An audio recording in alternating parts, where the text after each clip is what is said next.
আপনারা কি দাবি করেন যে আপনারা মুসলিম প্রধান দেশে থাকেন? এটা একটা চরম সেকুলার স্টেট, এটা ইসলামিক স্টেট নয়, এটা একটা চরম রকমের সেকুলার স্টেট, যেখানে নামাজ, রোজা, হজ, জাকাত, তাসবিহ, তাহলিলের মধ্যে ইসলামকে সম্বন্ধ করা হয়েছে। শিক্ষা, অর্থনীতি, রাজনীতি, সংস্কৃতি এগুলো থেকে ইসলামকে মাইনাস করে দেওয়া হচ্ছে।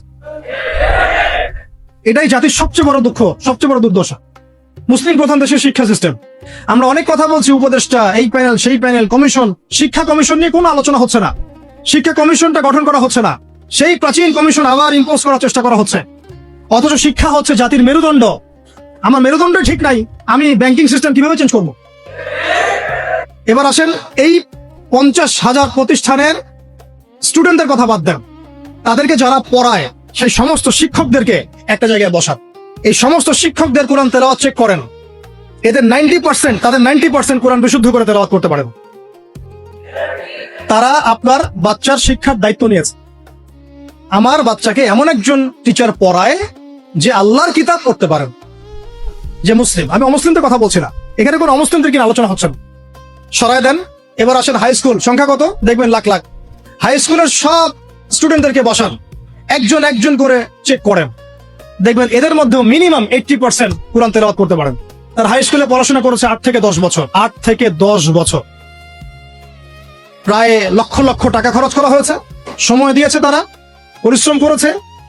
পরীক্ষার পর পরীক্ষা, এক সেমিস্টার আরেক সেমিস্টার, এক টার্ম আরেক টার্ম, কোচিং, প্রাইভেট, অ্যাসাইনমেন্ট, এইটা সেইটা, কোরআন তেলাওয়াত করতে পারে না।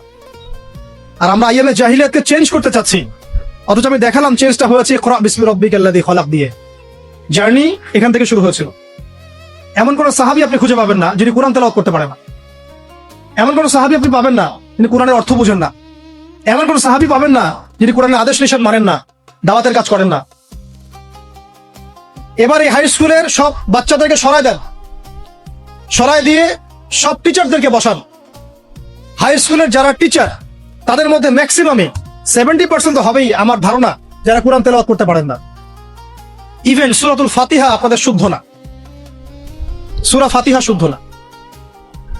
আপনারা লক্ষ লক্ষ স্টুডেন্টের ভবিষ্যৎ বিনির্মাণের দায়িত্ব নিয়ে বসে আছেন, কোরআন তেলাওয়াত করতে পারেন না।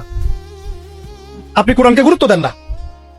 ইলমের মূল যে সোর্স, জ্ঞানের মূল যে উৎস, তার সাথে আপনার কোনো তাল্লুক, সম্পর্ক নাই, কিন্তু আপনি জাতির শিক্ষক, বেতন পাচ্ছেন, ভাতা পাচ্ছেন, কোনো কোনো ক্ষেত্রে আপনি পেনশন পাচ্ছেন, ইত্যাদি ইত্যাদি।